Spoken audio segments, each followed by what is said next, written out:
always think that it's a little bit weird whenever the anime and the manga that they coordinate, and it's not like Toei or Oda that they do it on purpose, because Oda, he goes on his breaks, and Toei, they either have recap episodes or sometimes they take a break as well. But there's always times whenever Oda, he writes something about a specific character in the manga, and then this week Toei, that's the episode they have to adapt. It's the same character.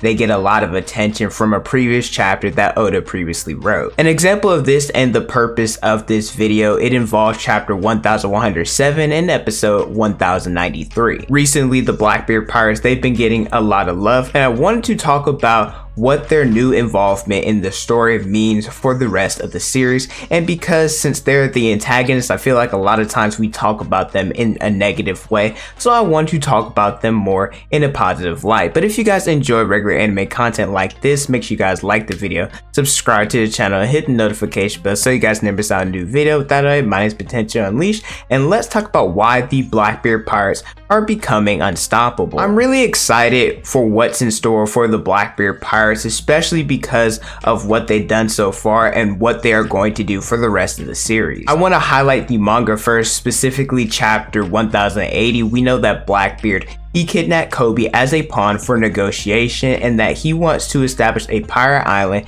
and that it's a country that will be a part of the world government. It will be known as Blackbeard Kingdom. Before chapter 1107, I'd say that this probably wouldn't have happened because Kobe, he is part of SWORD, and we know that they are Marines who don't really have any more affiliation with the world government on the surface. But at the same time, now that Garp has taken Kobe's place as the prisoner, they need him because Garp is strong and he has the title of the hero of Marines. So the Blackbeard Pirates taking him captive, that's not really a good look. We also don't exactly know who's going to be a part of the world government, or at least affiliated with them after Egghead, since there's the possibility that the truth of the world will be revealed. Some people may leave, join the revolutionaries, have affiliation with Cross Guild, some may stay. Honestly, it's a hot mess. If they allow Blackbeard's kingdom to join the world government, then they'll have the Blackbeard Pirates as allies. It will include Blackbeard, Aokiji, Shiryu, and everyone else. Now, whether they actually cooperate or not,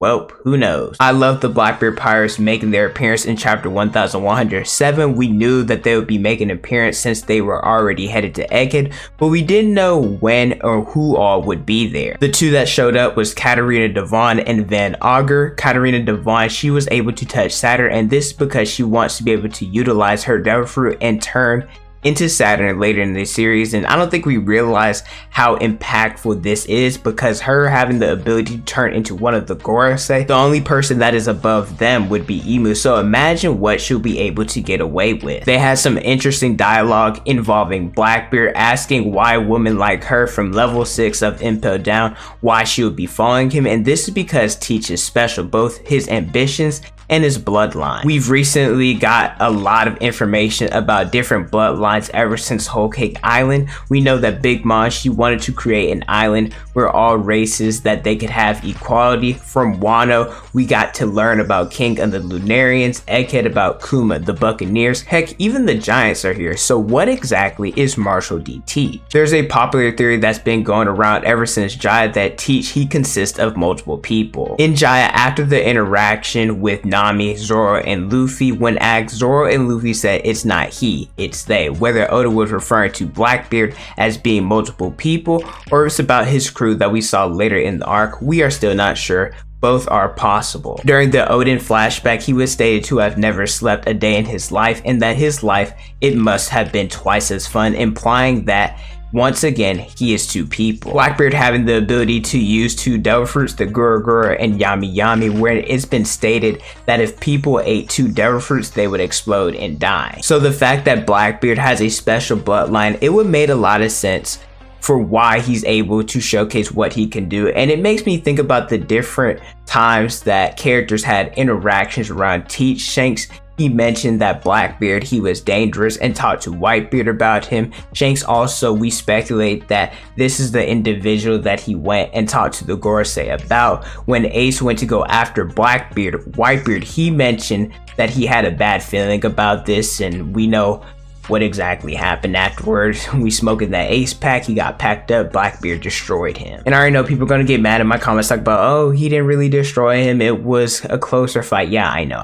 One thing that I do love about Oda whenever he writes his characters, he loves to connect the past and the present and have them have similar mindsets. Roger and Luffy, Blackbeard and Rock, similar to Rock's Blackbeard, he wants the world. Not sure if establishing the pirate island where people do whatever they want is the world that he desires, because to me, that just seems like a lot of chaos. And I mean, there's a lot of strong people, so what if somebody overthrows him? I think that there needs to be some form of established rule, but Blackbeard, he's smart, he's fine, he'll figure it out. Another thing people talk about is how Blackbeard, he could be Zebek's son, similar to how Roger, his source name is Ace and Ace is his son. Blackbeard's ship is the Saber of Zebek. Is that because he's aware that Zebek is his father? We'll have to wait and see. The Blackbeard pirates, they are dangerous, especially now that Caribou is headed to go see Teach, and he is going to inform him about Pluton and Poseidon, which means that Momo and Shirahoshi, they're in danger and Blackbeard could go after them, and this could spark the battle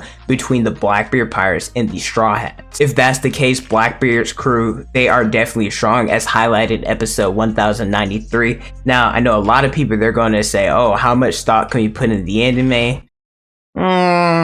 Okay, it's not the end all be all, but I do think that it's a good reference, because I do think at times the anime does a much better job than the manga of portraying how strong characters are, because, well, they can adapt more and have more fluid choreography, and we also get to see fights fully fleshed out that Oda, he may not have done in the manga. But in episode 1093, Van Augur, he was one-shotting Cracker's Biscuits. To put this into perspective, it took Gear 4th Luffy, who just defeated Doflamingo, just to break these biscuits. But then again, this same Van Augur, he couldn't leave severe damage on Jean Bart, so I don't really know how much stock we can put into that. I gotta talk about Aokiji a little bit, because I think people forget about him because he lost to Akainu, but he fought toe-to-toe with them. Any commanders, they're too weak to face him. I mean, we saw what Aokiji did to Cracker. He low-diffed him. Blackbeard using Haki with his Gura, that was impressive too. I mean, look how high he was and how much damage he was able to achieve